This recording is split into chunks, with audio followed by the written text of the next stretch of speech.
Tercera estrofa. El segundo de los tres espíritus.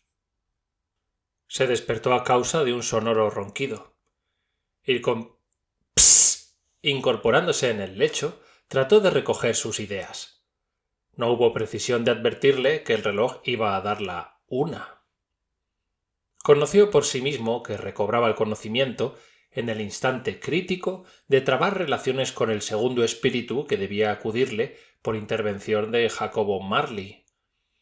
Pareciéndole muy desagradable el escalofrío que experimentaba por adivinar hacia qué lado le descorrería las cortinas el nuevo espectro, las descorrió él mismo, y reclinando la cabeza sobre las almohadas, se puso ojo a visor, porque deseaba afrontar denodadamente al espíritu así que se le apareciese, y no ser sorprendido ni que le embargase una emoción demasiado viva. Hay personas de espíritu despreocupado, hechas a no dudar de nada, que se ríen de toda clase de impresiones, que se consideran en todos los momentos a la altura de las circunstancias, que hablan de su inquebrantable valor en frente de las aventuras más imprevistas y se declaran preparados a todo, desde jugar a cara o cruz hasta comprometerse en un lance de honor. Creo que apellidan de esta manera al suicidio. Entre estos dos extremos, aunque separados, a no dudarlo, por anchuroso espacio, existen infinidad de variedades. Sin que Scrooge fuera un matón como los que acabo de indicar, no puedo menos de rogaros que veáis en él a una persona que estaba muy resuelta a desafiar un ilimitado número de extrañas y fantásticas apariciones, y a no admirarse absolutamente de nada, ya se tratase de un inofensivo niño en su cuna, ya de un rinoceronte. Pero si estaba preparado para casi todo, no lo estaba en realidad para no esperar nada. Y por eso, cuando el reloj dio la 1, sin que apareciese ningún espíritu, se apoderó de él un escalofrío violento y se puso a temblar con todo su cuerpo. Transcurrieron 5 minutos, 10 minutos, un cuarto de hora, y nada se veía. Durante aquel tiempo permaneció tendido en la cama, sobre la que se reunían, como de un punto central, los rayos de una luz rojiza que lo iluminó completamente al dar la 1. Esta luz, por sí sola, le producía más alarma que una docena de aparecidos, porque no podía comprender ni la significación ni la causa, y hasta se figuraba que era víctima de una combustión espontánea, sin el consuelo de saberlo. A lo último comenzó a pensar, como vos y yo lo hubiéramos hecho, desde luego, porque la persona que no se encuentra en una situación difícil es quien sabe lo que se debería hacer y lo que hubiera hecho. A lo último, digo, comenzó a pensar que el misterioso foco del fantástico resplandor podría estar en el aposento inmediato, de donde, a juzgar por el rastro lumínico, parecía venir. Esta idea se apoderó con tal fuerza de Scrooge que se levantó sobre la marcha y poniéndose las zapatillas fue suavemente hacia la puerta. En el momento en que ponía la mano sobre el picaporte, una voz extraña lo llamó por su nombre y le excitó a que entrase. Obedeció. Aquel era efectivamente su salón, no había duda, pero transformado de una manera admirable. Las paredes y el techo estaban magníficamente decorados de verde follaje. Aquello parecía un verdadero bosque, lleno en su fronda de bayas relucientes y carmesíes. Las lustrosas hojas del acebo y de la hiedra reflejaban la luz como si fueran espejillos. En la chimenea brillaba un bien nutrido fuego, como no lo había conocido nunca en la época de Marley y en la de Scrooge. Amontonados sobre el suelo y formando como una especie de trono, había pavos, gansos, caza menor de toda clase, carnes frías, cochinillos de leche, jamones, varas de longaniza, pasteles de picadillo, de pasas, barriles de ostras, castañas asadas, carmíneas manzanas, jugosas naranjas, suculentas peras, torta de reyes y tazas de humeante ponche que oscurecía con sus deliciosas emanaciones la atmósfera del salón. Un gigante, de festivo aspecto, de simpática presencia, estaba echado con la mayor comodidad en aquella cama, teniendo en la mano una antorcha encendida, muy semejante al cuerno de la abundancia. La elevó por encima de su cabeza, a fin que alumbrase bien a Scrooge cuando éste entreabrió la puerta para ver aquello. ¡Adelante! Gritó el fantasma. ¡Adelante! No tengáis miedo de trabar relaciones conmigo. Scrooge entró tímidamente haciendo una reverencia al espíritu. Ya no era el ceñudo Scrooge de antaño, y aunque las miradas del fantasma expresaban un carácter benévolo, bajó ante las de éste las suyas. «Soy el espíritu de la presente Navidad», dijo el fantasma. «Miradme bien». Scrooge obedeció respetuosamente. El espectro vestía sencilla túnica de color verde oscuro, orlada de una piel blanca. La llevaba tan descuidadamente puesta que su ancho pecho aparecía al descubierto como si despreciase revestirse de ningún artificio. Los pies, que se veían por bajo de los anchos pliegues de la túnica, estaban igualmente desnudos. Ceñía a la cabeza una corona de hojas de acebo sembradas de brillantes carámbanos. Las largas quedejas de su oscuro cabello pendían libremente. Su rostro respiraba franqueza, sus miradas eran expresivas, su mano generosa, su voz alegre y sus ademanes despojados de toda ficción. Suspendida del talle llevaba una vaina roñosa, pero sin espada. «¿No habéis visto cosa que se le parezca?», dijo el espíritu. «¡Jamás! ¿No habéis viajado con los individuos más jóvenes de mi familia? Quiero deciros, porque yo soy joven, mis hermanos mayores de estos últimos años». «No lo creo, y aún sospecho que no. ¿Tenéis muchos hermanos?» «Más de 800. Familia terriblemente numerosa. ¡Gigante!». El espíritu de la Navidad se levantó. «Conducidme», dijo con sumisión Scrooge, «a donde queráis. He salido anoche contra mi voluntad y he recibido una lección que comienza a producir sus frutos. Si esta noche tenéis alguna cosa que enseñarme, os prometo que la aprovecharé». «Tocad mi vestido». Scrooge cumplió la orden y se agarró a la túnica. Inmediatamente se desvaneció aquel conjunto de comestibles que en el salón había.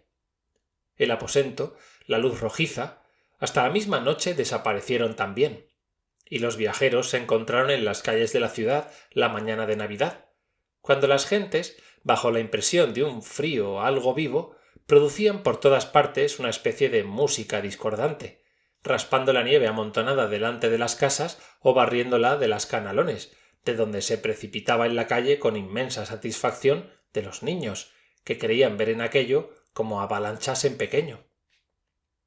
Las fachadas de los edificios, y aún más las ventanas, aparecían doblemente oscuras, por la diferencia que resultaba comparándolas con la nieve depositada en los tejados y aun con la de la calle, si bien ésta no conservaba la blancura de aquella, pues los carromatos con sus macizas ruedas la habían surcado profundamente. Los carriles se entrecruzaban de mil modos millares de veces en la desembocadura de las calles, formando un inextricable laberinto sobre el amarillento y endurecido lodo y sobre el agua congelada.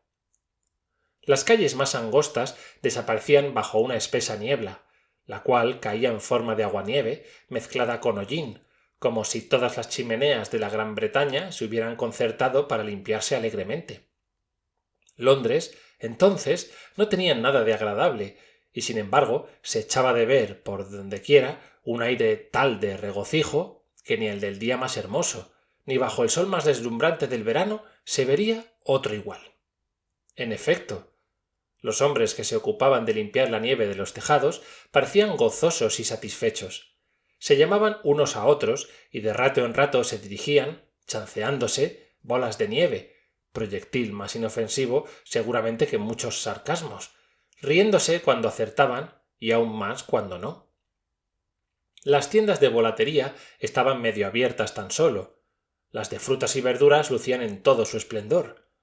Por esta parte se ostentaba a cada lado de las puertas anchurosos y redondos canastos henchidos de soberbias castañas, como ostentan sobre su vientre el amplio chaleco los panzudos y viejos gastrónomos. Aquellos canastos parecían próximos a caer, víctimas de su apoplética corpulencia. En otra parte figuraban las cebollas de España, rojas, de subido color, de abultadas formas, recordando por su gordura los frailes de su patria, y lanzando arrebatadoras miradas a las jóvenes que, Al pasar por allí, se fijaban discretamente en las ramas de hiedra suspendidas de las paredes. Más allá, en apetitosos montones, peras y manzanas, racimos de uvas que los vendedores habían tenido la delicada atención de exponer, en lugar visible, para que a los aficionados se les hiciese la boca agua y refrescaran así gratis.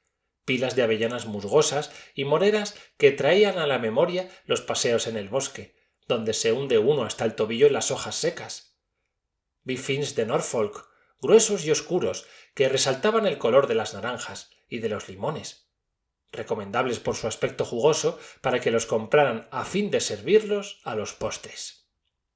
Los peces de oro y de plata, expuestos en peceras en medio de aquellos productos escogidos, si bien individuos de una raza triste y apática, parecían advertir, aunque peces, que sucedía algo extraordinario, porque giraban por su estrecho recinto con estúpida agitación.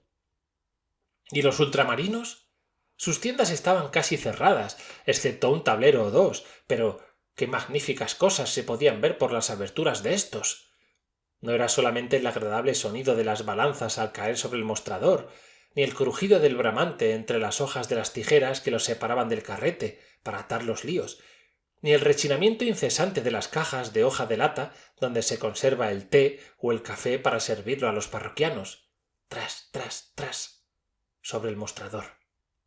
Aparecen, desaparecen, se revuelven entre las manos de los dependientes como los cubiletes entre las de un prestidigitador. Aquí no se debía fijar uno especialmente en el aroma del té y del café tan agradables al olfato, las pasas hermosas y abundantes, las almendras tan blancas, las cañas de canela tan largas y rectas, las demás especias tan gustosas, las frutas confitadas y envueltas en azúcar, candy, a cuya sola vista los curiosos se chupaban el dedo, los jugosos y gruesos higos, las ciruelas de toura y de agen, de suave color rojo y gusto ácido, en sus ricas cestillas. Y por último, todo lo que allí había adornado con su traje de fiesta llamaba la atención.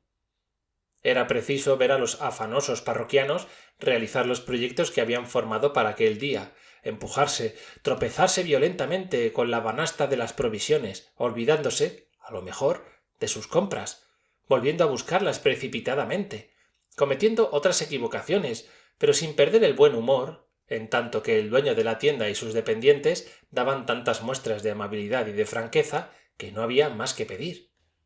Luego llamaron las campanadas de las iglesias y de las capillas a que se acudiese a los oficios.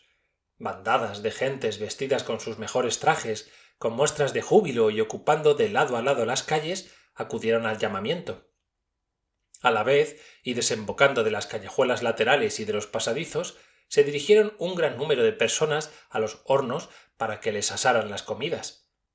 Esto inspiró un interés grandísimo al espíritu, porque, situándose con Scrooge a la puerta de una tahona, levantaba la tapadera de los platos a medida que los iban llevando, y como que los regaba de incienso con su antorcha bien extraordinaria en verdad, porque en 2 ocasiones, habiéndose tropezado, un poco bruscamente, alguno de los portadores de comidas a causa de la prisa que llevaban, dejó caer sobre ellos unas pocas gotas de agua, e inmediatamente los enojados tomaron a risa el fracaso, diciendo que era una vergüenza reñir en Navidad.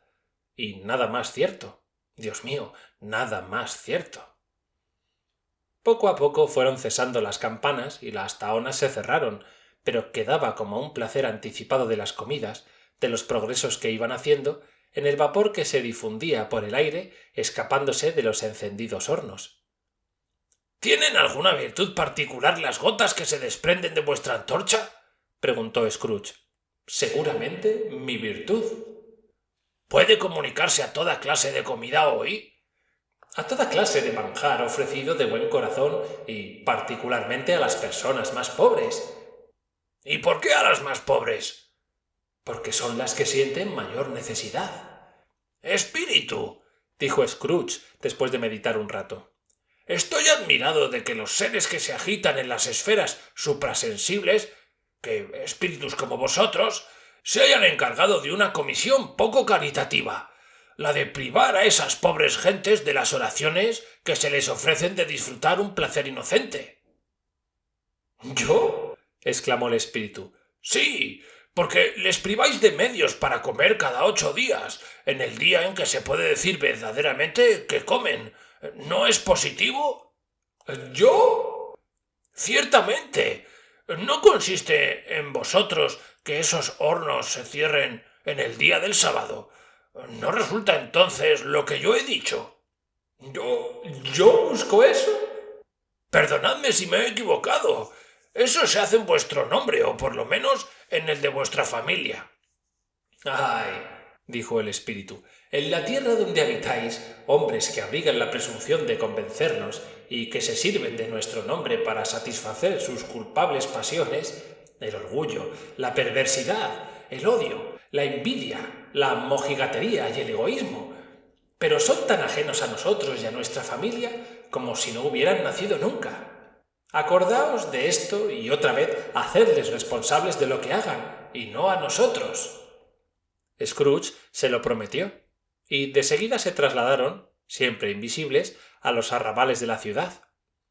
En el espíritu residía una facultad maravillosa, y Scrooge lo advirtió en la tahona. La de poder, sin inconveniente, y a pesar de su gigantesca estatura, acomodarse a todos los lugares sin que bajo el techo menos elevado perdiese nada de su elegancia, de su natural majestad, como si se encontrase dentro de la bóveda más elevada de un palacio. Impulsado acaso por el gusto que tenía el espíritu en demostrar esa facultad suya, o por su naturaleza benévola y generosa para con los pobres, condujo a Scrooge al domicilio de su dependiente. Al atravesar los umbrales, sonrió el espíritu y se detuvo para cerrar una bendición, regando además con la antorcha el humilde recinto de Bob Cratchit. Eso es. Bob no tenía más que 15 bob por semana.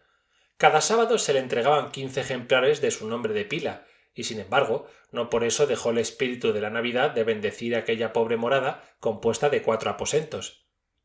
Entonces se levantó Miss Cratchit, mujer de Cratchit, vestida con un traje vuelto, pero en compensación adornada de muchas cintas muy baratas, de esas cintas que producen tan buen efecto, no obstante, lo poquísimo que valen. Estaba disponiendo la mesa ayudada de Belinda Cratchit, la segunda de sus hijas, tan encintada como su buena madre, mientras que maese Pedro Cratchit, el mayor de sus hijos, metía su tenedor en la marmita llena de patatas y estiraba cuanto le era posible su enorme cuello de camisa. No precisamente su cuello, sino el de su padre, pues éste se lo había prestado, en honor de la Navidad, a su heredero presuntivo, quien, orgulloso de verse tan acicalado, ansiaba lucirse en el paseo más concurrido y elegante. Otros 2 pequeños Cratchit, niño y niña, penetraron en la habitación diciendo que habían olfateado el pato de la tahona y conocido que era el de ellos. Engolosinados de antemano con la idea de la salsa de cebolla y salvia, rompieron a bailar en torno de la mesa, ensalzando hasta el firmamento la habilidad de maese Cratchit, el cocinero de aquel día, en tanto que este último, tieso de orgullo a pesar de que el abundoso cuello amenazaba ahogarle, atizaba el fuego para ganar el tiempo perdido hasta hacer que las patatas saltasen, al cocer, a chocar con la tapadera del perol, advirtiendo con esto que estaban ya a punto para ser sacadas y peladas. ¿Por qué se retrasará tanto vuestro excelente padre? Dijo Miss Cratchit. ¿Y vuestro hermano Tiny Tim? ¿Y Marta? El año pasado vino media hora antes. Aquí está Marta, madre, gritó una joven que entraba en aquel momento. Aquí está Marta, madre, gritaron los 2 jóvenes Cratchit. ¡Viva! Si supieras, Marta, qué pato tan hermoso tenemos. Ay, querida hija, que Dios te bendiga. Qué tarde vienes, dijo Miss Cratchit, abrazándola una docena de veces y desnudándola con ternura del mantón y del sombrero. Ayer teníamos mucho trabajo, madre, y ha sido preciso entregarlo hoy por la mañana. Bien, bien, no pensemos en ello puesto que estás aquí. Acércate a la chimenea y caliéntate. No, no, gritaron los 2 niños. Ahí está padre. Marta, escóndete. Y Marta se escondió. A poco hicieron su entrada el pequeño Bob y el padre Bob, este con la tapaboca que le colgaba a lo menos 3 pies por delante, sin contar la franja. Su traje, aunque raído, estaba perfectamente arreglado y cepillado para honrar la fiesta. Bob llevaba a Tiny Tim en los hombros, porque el pobre niño, como raquítico que era, tenía que usar una muleta y un aparato en las piernas para sostenerse. ¿Dónde está nuestra Marta? Preguntó Bob mirando a todos lados. No viene, dijo Miss Cratchit. —¿Que no viene? —exclamó Bob poseído de un abatimiento repentino y perdiendo de un golpe todo el regocijo con que había traído a Tiny Tim de la iglesia como si hubiera sido su caballo. —¿No viene para celebrar la Navidad? Marta no pudo resistir verlo contrariado de aquella manera, ni aun en chanza, y salió presurosa del escondite donde se hallaba detrás de la puerta del gabinete para echarse en brazos de su padre, mientras que los dos pequeños se apoderaban de Tiny para llevarlo al cuarto de lavado, a fin de que oyese el hervor que hacía el pudding dentro del perol.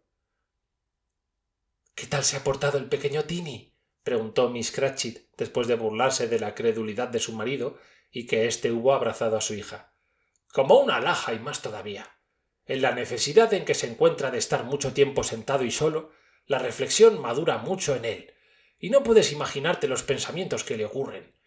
Me decía, al volver, que confiaba en haber sido notado por los asistentes a la iglesia, en atención a que es cojo y a que los cristianos deben tener gusto de recordar, en días como este, al que devolvía a los cojos las piernas y a los ciegos la vista. La voz de Bob revelaba una intensa emoción al repetir estas palabras. Aún fue mayor cuando añadió que Tiny se robustecía de cada vez más. Se oyó en esto el ruido que causaba sobre el pavimento la pequeña muleta del niño, el cual entró en compañía de sus dos hermanos. Bob, recogiéndose las mangas, como si pudieran, pobre mozo, gastarse más, compuso, con ginebra y limones, una especie de bebida caliente después de haberla agitado bien en todos sentidos, mientras que su hijo Pedro y los dos más pequeños, que sabían acudir a todas partes, iban a buscar el pato, con el cual regresaron muy pronto, llevándolo en procesión triunfal. A juzgar por el alboroto que produjo la presentación, se hubiera creído que el pato es la más extraña de las aves, un fenómeno de pluma, con respecto al cual un cisne negro sería una cosa vulgar. Y en verdad que, tratándose de aquella pobre familia, la admiración era muy lógica. Miss Cratchit hizo hervir la pringue, preparada con anticipación. El heredero Cratchit majó las patatas con un vigor extraordinario. Miss Belinda azucaró la salsa de manzanas. Marta limpió los platos. Bob hizo sentar a Tiny en uno de los ángulos de la mesa, y los Cratchit más pequeños colocaron sillas para todo el mundo, sin olvidarse, por supuesto, de sí mismos. Y una vez preparados, se metieron las cucharas en la boca para no caer en la tentación de pedir del pato antes que les correspondiera el turno. Por fin llegó el momento de poner los platos, y rezada la bendición, que fue seguida de un silencio general, Miss Cratchit, recorriendo cuidadosamente con la vista la hoja de cuchillo de trinchar, se preparó a hundirlo en el cuerpo del pato. Apenas lo hubo hecho, apenas se escapó el relleno por la abertura, un murmullo de satisfacción se levantó por todas partes, y hasta el mismo Tiny, excitado por sus hermanos más pequeños, golpeó con el mango de su cuchillo la mesa y gritó «¡Hurra!». «Nunca», dijo Bob, «se había visto un pato igual. Su sabor, su gordura, su bajo precio, lo tierno que estaba, fueron el texto comentado de la admiración universal. Con la salsa de manzanas y el puré de patatas hubo bastante para la comida de todos ellos». Miss Cratchit, notando un pequeño resto de hueso, dijo que no se habían podido comer todo el pato. La familia entera estaba satisfecha, particularmente los pequeños Cratchit, ambos llenos hasta los ojos de salsa de cebollas. Una vez cambiados los platos por Miss Belinda, su madre salió del comedor, pero sola, pues la emoción que le dominaba por el importante acto que iba a cumplir requería que no la molestaran testigos. Salió para servir el pudding. ¡Oh, oh! ¡Qué vapor tan espeso! Sin duda había sacado el pudding del caldero. ¡Qué mezcla de perfumes tan apetitosos! De esos perfumes que recuerdan el restaurant, la pastelería de la casa de al lado. ¡Era el pudding! Después de medio minuto escaso de ausencia, Miss Cratchit, con la cara encendida, sonriente y triunfante, volvió a la mesa en la que presentó el pudding, muy parecida a una bala de cañón en lo duro y firme, y flotando en media azumbre de aguardiente encendido y todo coronado por la rama de acebo, símbolo de la Navidad. ¡Qué maravilloso pudding! Bob Cratchit Dijo, de una manera formal y seria, que lo consideraba como la obra maestra de Miss Cratchit desde que se habían casado. A lo que respondió la interesada que ahora que ya no tenía ese peso sobre el corazón, confesaba las dudas que había tenido acerca de su tino en echar la harina. Todos experimentaron la necesidad de decir algo, pero ninguno se cuidó, si tuvo tal idea, de decir que era un pudding bien pequeño para la numerosa familia. Verdaderamente hubiera sido muy feo pensarlo o decirlo. Ningún Cratchit hubiera dejado de sonrojarse de vergüenza. Así que terminó la comida, quitaron los manteles. Fue barrida la estancia y reanimada la chimenea. Se probó el grog compuesto por Bob y lo encontraron excelente. Colocaron en la mesa manzanas y naranjas, y entró el rescoldo un buen puñado de castañas. A seguida la familia se arregló alrededor de la chimenea, en círculo, como decía Cratchit, en vez de semicírculo, y prepararon toda la cristalería de la familia, consistente en 2 vasos y una pequeña taza de servir crema sin asa. ¿Y esto qué importaba? No por eso dejaban de contener el hirviente licor como si hubieran sido vasos de oro, y Bob escanció la bebida radiante de júbilo, mientras que las castañas se asaban resquebrajándose con ruido al calor del fuego. Entonces Bob pronunció este brindis. «Felices Pascuas para todos nosotros y nuestros amigos. ¡Que Dios nos bendiga!». Y toda la familia contestó unánimemente. «¡Que Dios bendiga a cada uno de nosotros!», dijo Tiny, el último de todos. Estaba sentado en un taburete cerca de su padre. Bob le tenía cogida la descarada mano, como si hubiera querido darle una muestra especial de ternura, y conservarlo a su lado de miedo que se lo quitasen. «Espíritu», dijo Scrooge con un interés que hasta entonces no había manifestado, «decidme si Tiny vivirá». «Veo un sitio desocupado en el seno de esa pobre familia y una muleta sin dueño cuidadosamente conservada. Si mi sucesor no altera el curso de las cosas, morirá el niño». «No, no, buen espíritu, no. Decid que viva». «Si mi sucesor no altera el curso de las cosas en esas imágenes que descubren el porvenir, ninguno de mi raza verá a ese niño. Si muere, disminuirá así el excedente de la población». Scrooge bajó la cabeza cuando oyó al espíritu repetir aquellas palabras, y el dolor y el remordimiento se apoderaron de él. «Hombre», añadió el espíritu, «si poseéis un corazón de hombre y no de piedra, dejad de valeros de esa jerigonza despreciable, hasta que sepáis lo que es ese excedente y dónde se encuentra. ¿Os atreveríais a señalar los hombres que deben vivir y los que deben morir? Es muy posible que a los ojos de Dios seáis menos dignos de vivir que millones de criaturas semejantes al hijo de ese pobre hombre.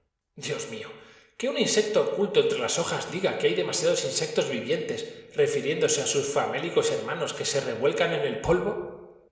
Scrooge se humilló ante la reprimenda del espíritu, y temblando bajó los ojos. Pronto los levantó oyendo pronunciar su nombre. «Ah, Mr. Scrooge», dijo Bob, «bebamos a la salud de él, puesto que le debemos este humilde festín». «Buen principal está», exclamó Miss Cratchit, roja de cólera. «Quisiera verlo aquí para servirle un plato de mi gusto. Buen apetito había de tener para comerlo». «Querida mía», dijo Bob, «los hijos, la Navidad». «Se necesita que nos encontremos en tal día para beber a la salud de un hombre tan aborrecible, tan avaro, tan duro como Mr. Scrooge.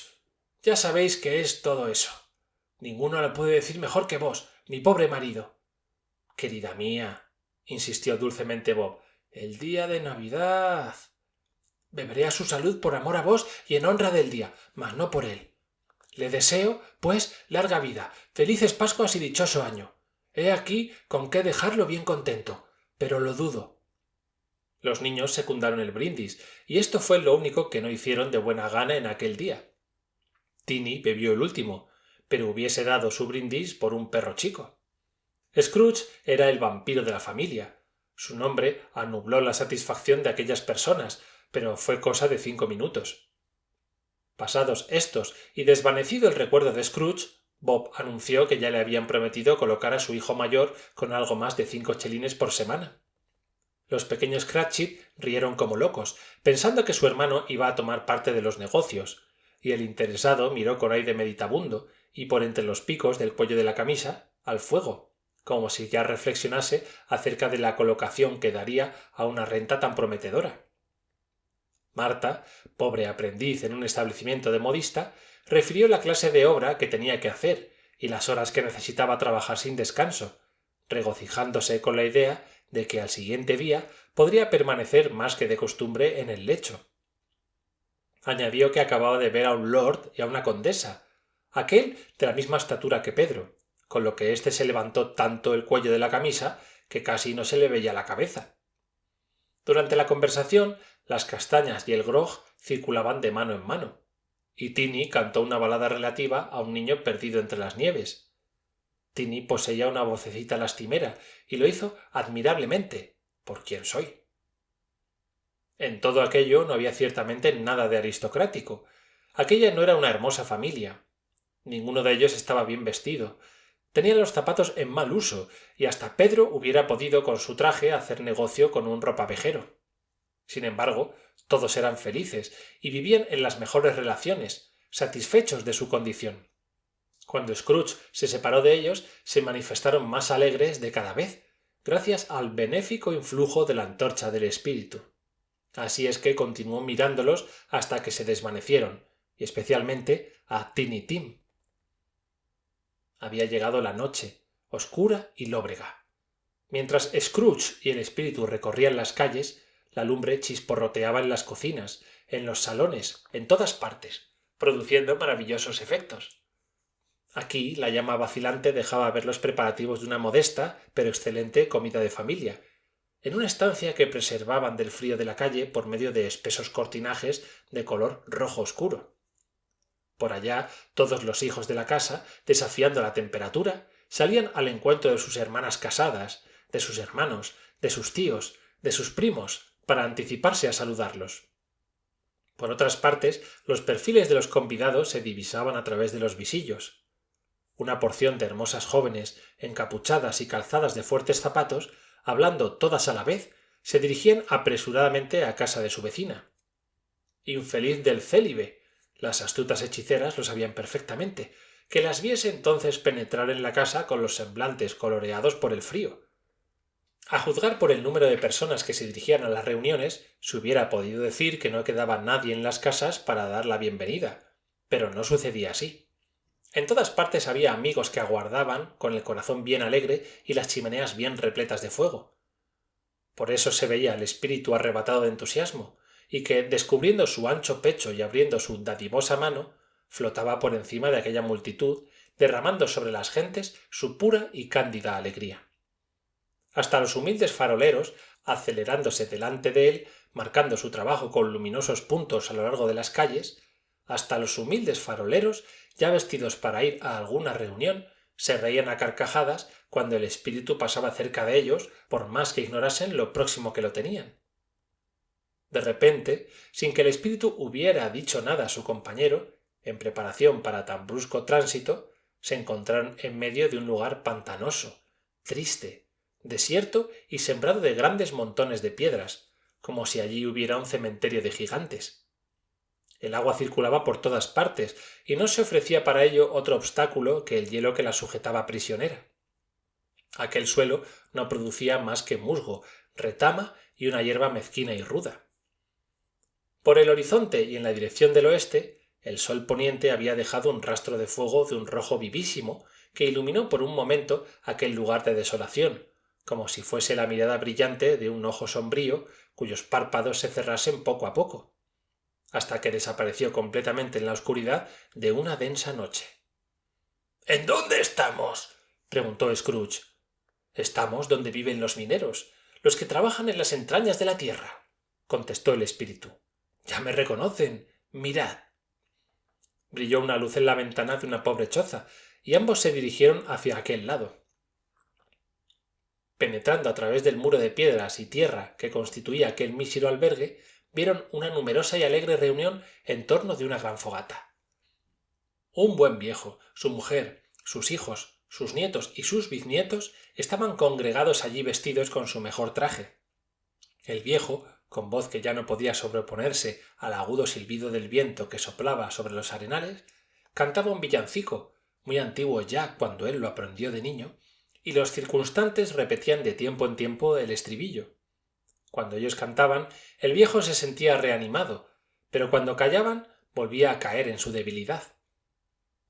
El espíritu no se detuvo aquí, sino que, cargando a Scrooge, que agarraba vigorosamente, lo transportó por encima de los pantanos. ¿A dónde?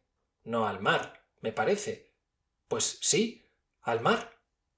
Scrooge, aterrorizado, observó cómo se desvanecía en la sombra el promontorio más avanzado. El ruido de las olas embravecidas y rugientes que corrían a estrellarse con el fragor del trueno en las cavernas que habían socavado, como si en el exceso de su ira el mar tratase de minar la tierra, le ensordeció.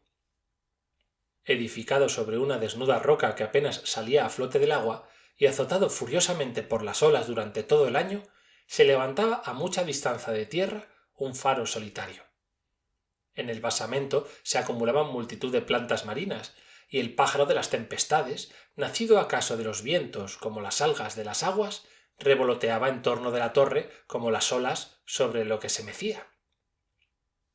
Hasta aquel sitio los dos hombres a cuyo cargo estaba la custodia del faro habían encendido una hoguera que despedía sus luminosos rayos hasta el alborotado mar por la abertura hecha en la recia muralla. Dándose un apretón con sus callosas manos por encima de la mesa a la cual estaban sentados, se deseaban felices Pascuas brindando con grog. El más viejo, de cutis apergaminado y lleno de costurones, como esas figuras esculpidas en la proa de los antiguos buques, entonó con voz ronca un canto salvaje que tenía mucho de las ráfagas tempestuosas. El espectro seguía siempre sobre el más sombrío y turbulento, siempre, siempre, hasta que en su rápida marcha, lejos ya, muy lejos de tierra, como le dijo Scrooge, descendió a un buque, colocándose cerca del timonero a veces, otras del vigilante a proa, otras de los oficiales de guardia, visitando todas estas fantásticas figuras en los varios sitios donde debían acudir. Todos ellos tarareaban una canción alusiva al día, pensaban en la Navidad, recordaban a sus compañeros otras de que habían disfrutado, contando siempre con volver al seno de sus familias. Todos a bordo, despiertos o dormidos, buenos o malos, habían estado más cariñosos entre sí que durante el resto del año. Todos se habían comunicado sus alegrías. Todos se habían acordado de sus parientes o amigos, esperando que éstos se acordasen también. Scrooge quedó altamente sorprendido de que, mientras estaba atento al estribor del huracán y se perdía en abstracciones acerca de lo solemne de semejante viaje, a través de la oscuridad, por encima de aquellos espantosos abismos cuyas profundidades son secretos tan impenetrables como el de la muerte, llegara a sus oídos una ruidosa carcajada. Pero su sorpresa fue mayor al advertir que aquella carcajada procedía de su sobrino, el cual se hallaba en un salón perfectamente iluminado, limpio, con buen fuego y en compañía del espíritu, que lanzaba sobre el alegre joven miradas llenas de dulzura y de benevolencia. Si os sucede, por una casualidad poco probable, que os encontréis con un hombre que sepa reír de mejor gana que el sobrino de Scrooge, os digo que desearía trabar relaciones con él. Hacedme el favor de presentármelo y entablaré amistad. Por una dichosa, justa y noble compensación en las cosas del mundo, aunque las enfermedades y los pesares son contagiosos, lo es más la risa y el humor. Mientras el sobrino de Scrooge se reía, según he indicado, apretándose los ijares e imprimiendo a su cara las muecas más extravagantes, la sobrina de Scrooge, sobrina por afinidad, se reía de tan buena gana como su marido. Los amigos que con ellos estaban no hacían menos y acompañaban en la risa a más y mejor. Bajo palabra de honor, os aseguro, decía el sobrino, que ha proferido la palabra, que la Navidad es una tontería, e indudablemente esa era su convicción. Tanto más vergonzoso para él, dijo la mujer indignada. Por eso me gustan las mujeres, no hacen nada a medias, todo lo toman por lo serio. La sobrina de Scrooge era bonita, excesivamente bonita, con su encantador rostro, con su aire sencillo y cándido, con su arrebatadora boquita hecha para ser besada, y que indudablemente lo era a menudo, con sus mejillas llenas de pequeños hoyuelos, con sus ojos, los más expresivos que pueden verse en fisonomía de mujer. En una palabra, su belleza tenía tal vez algo de provocativa, pero revelando que se hallaba dispuesta a dar una satisfacción, sí, satisfacción completa. «Es muy chusco ese hombre», dijo el sobrino de Scrooge. «En verdad podría hacerse más simpático, pero como sus defectos constituyen su propio castigo, nada tengo que decir en contra de eso». «Creo que es muy opulento, Federico», dijo la sobrina. «A lo menos eso me habéis dicho». «¿Qué importa su riqueza, mi querida amiga?», replicó el marido. «Para maldita la cosa que le sirve, ni aun para hacer bien a nadie, ni a sí mismo. Ni siquiera tiene la satisfacción de pensar que nosotros nos hemos de aprovechar pronto de ella». «Y aun con eso puedo sufrirlo», continuó la sobrina, a cuya opinión se adhirieron sus hermanas y las demás señoras concurrentes. «Pues yo soy más tolerante. Me aflijo por él, y nunca le desearé mal, aunque tenga gana, porque quien padece sus genialidades y de su mal humor es él y sólo él. Y lo que digo no es porque se le haya puesto en la cabeza rehusar mi convite, pues al fin, de aceptarlo, se hubiera encontrado con una comida detestable». «¿De veras? Pues yo creo que se ha perdido una buena comida», exclamó su mujer interrumpiéndole. Los convidados fueron de la misma opinión, y necesariamente eran personas muy autorizadas para decirlo, porque acababan de saborearla.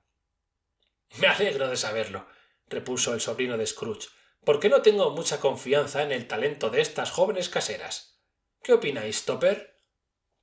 Topper tenía los ojos puestos en una de las cuñaditas de Scrooge, y respondió que un célibe era un miserable paria a quien no le asistía el derecho de emitir opinión sobre tal materia, a cuyas palabras la cuñada del sobrino de Scrooge, aquella joven tan regordetilla que veía a un extremo con pañoleta de encajes, no la que lleva un ramo de rosas, se puso sofocada. «Seguid lo que estabais diciendo, Federico», dijo su mujer dando unas palmadas. «Nunca acaba lo que ha comenzado.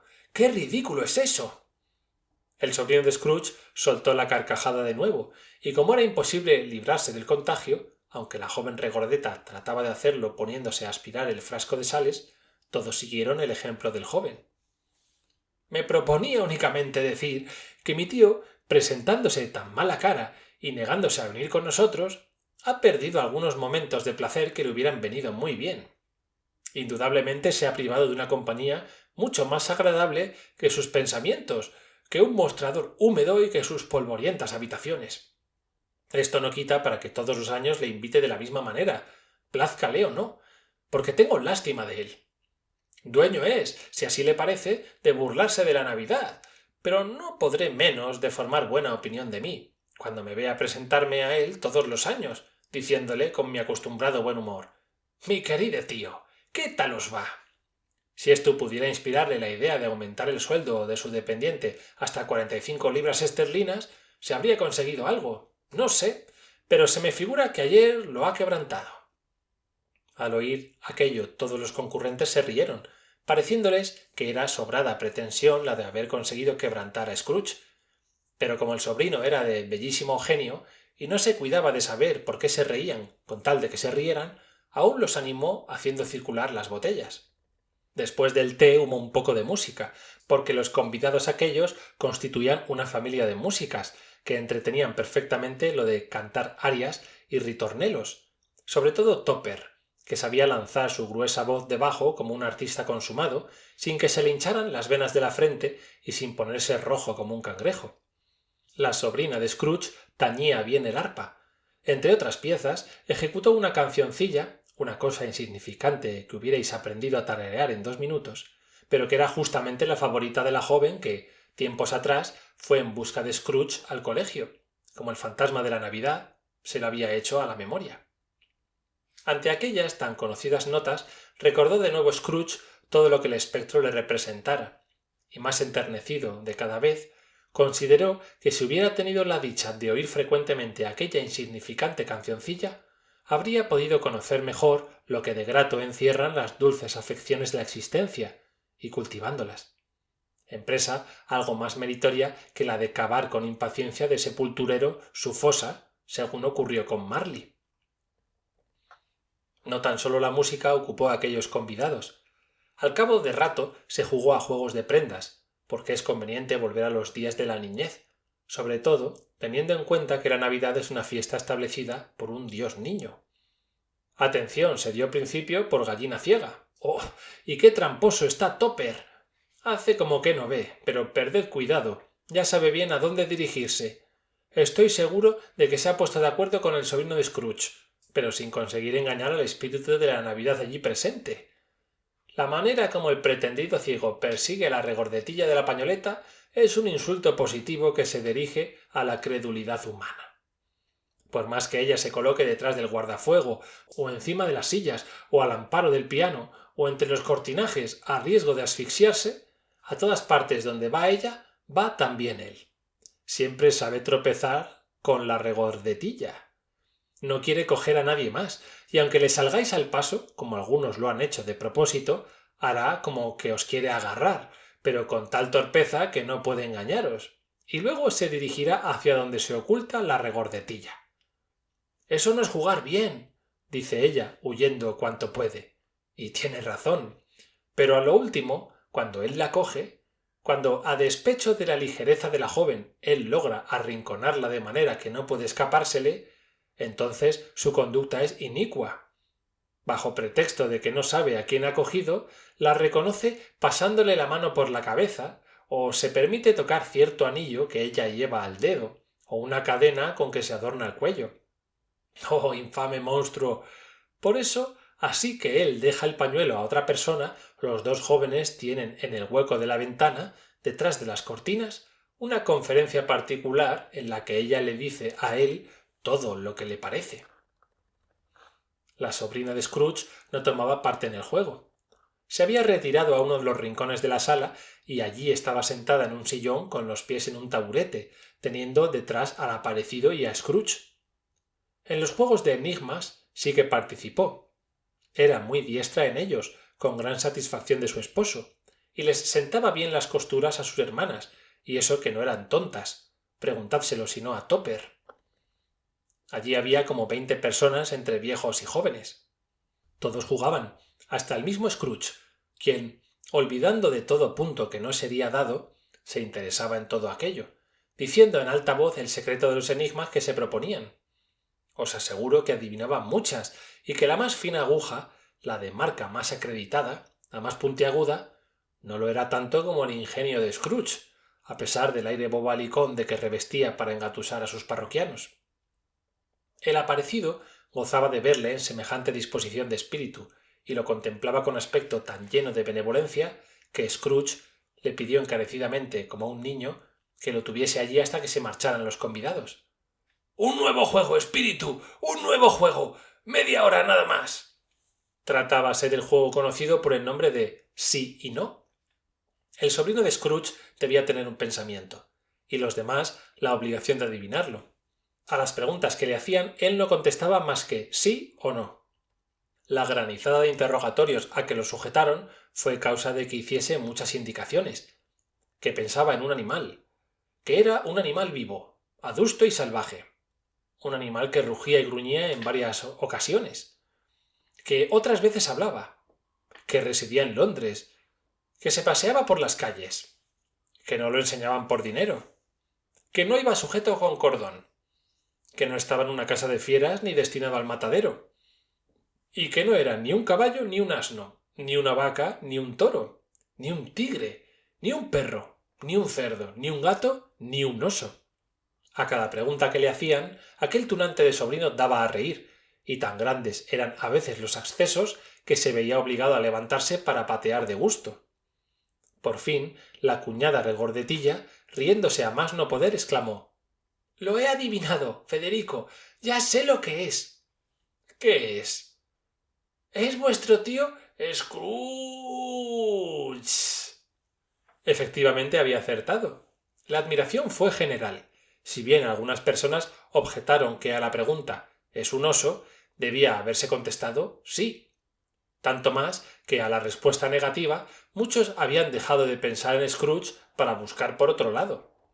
En medio de todo ha contribuido muy especialmente a divertirnos, dijo Federico, y seríamos sobre toda ponderación ingratos si no bebiéramos a su salud. Cabalmente, todos empuñamos ahora un vaso de ponche de vino. Por lo tanto, a la salud de mi tío Scrooge. Sea, a la salud del tío Scrooge, contestaron. Felices Pascuas y dichoso año para el viejo, a pesar de su genio.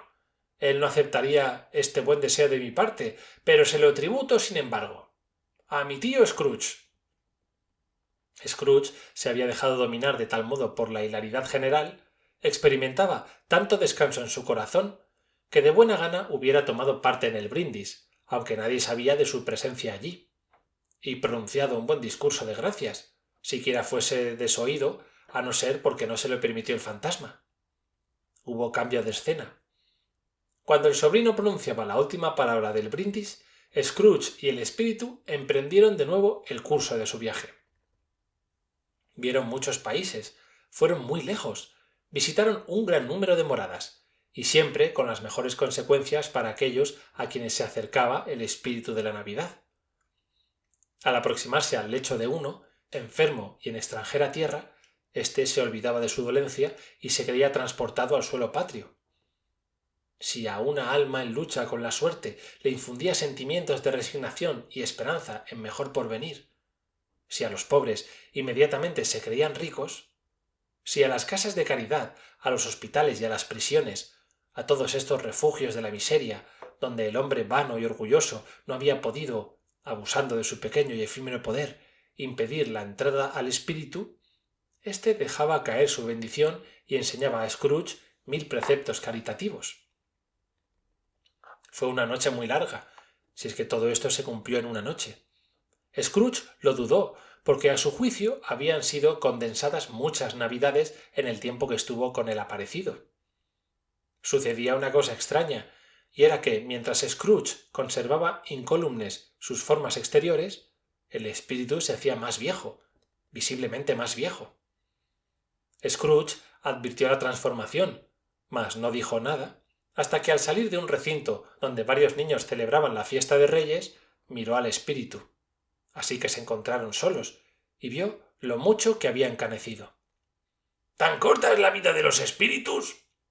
La mía es muy breve en este mundo, contestó el espectro. Termina hoy por la noche. ¡Esta noche! Esta noche, a las 12. Oíd, la hora se acerca. A la sazón daba el reloj los 3/4 para las 12. Dispensadme si es que soy indiscreto, dijo Scrooge, que consideraba atentamente la vestidura del espíritu. Veo algo extraño que sale de debajo de vuestra túnica, y que no es vuestro. ¿Es un pie o una garra? Podría ser garra si se fuera a juzgar por la carne que la cubre, contestó el espíritu. Mirad. Y de los pliegues de la túnica sacó 2 niños, 2 míseros seres que se arrodillaron a sus pies y se agarraron a su vestido. ¡Oh, hombre! Mira, mira, mira tus pies, exclamó el espíritu. Eran un niño y una niña, amarillos, flacos, cubiertos de andrajos, de fisonomía ceñuda, feroz, aunque servil en su abyección. En vez de la graciosa juventud que hubiera debido hacer frescas y redondas sus mejillas con hermosos colores, una mano seca y descarnada, como la del tiempo, las había puesto rugosas, escuálidas y descoloridas. Aquellos rostros, que hubieran podido asemejarse a los de los ángeles, parecían como de demonios, hasta en las miradas tan torvas que lanzaban. Ningún cambio, ninguna descomposición de la especie humana, en ningún grado, hasta en los misterios más recónditos de la naturaleza, han producido monstruos tan horrorosos y terribles. Scrooge retrocedió pálido y lleno de espanto, no queriendo ofender al espíritu, padre acaso de aquellos infelices seres, probó a decir que eran unos niños hermosos, pero las palabras se le detuvieron en la garganta por no hacerse cómplices de una mentira tan atroz. —¡Espíritu! ¿Son vuestros hijos? Scrooge no pudo añadir más. —Son los de los hombres —contestó el espíritu contemplándolos—, y me piden auxilio para quejarse de sus padres. El de allá es la ignorancia, el de aquí la miseria. Preservaos del uno y del otro, y de toda su descendencia, pero sobre todo del primero, porque sobre su frente veo escrito condenación. Apresúrate, Babilonia, continuó extendiendo la mano sobre la ciudad. Apresúrate a que desaparezca esa palabra que te condena más que a él, a ti a la ruina, a él a la desdicha. Atrévete a decir que no eres culpable, calumnia a los que te acusan. Esto puede servir a tus aborrecibles designios, pero cuidado al fin. No poseen ningún recurso, ni cuentan con asilo, gritó Scrooge. ¿No hay prisiones? Respondió el espíritu devolviéndole irónicamente y por la vez postrera sus mismas frases. En el reloj daban las 12. Scrooge buscó al espectro, pero ya no lo vio. Al sonar la última campanada hizo memoria de la predicción del viejo Marley, y alzando la vista divisó otro aparecido de majestuosa apostura, envuelto en una túnica y encapuchado, que se acercaba deslizándose sobre el suelo vaporosamente. Fin del capítulo 3.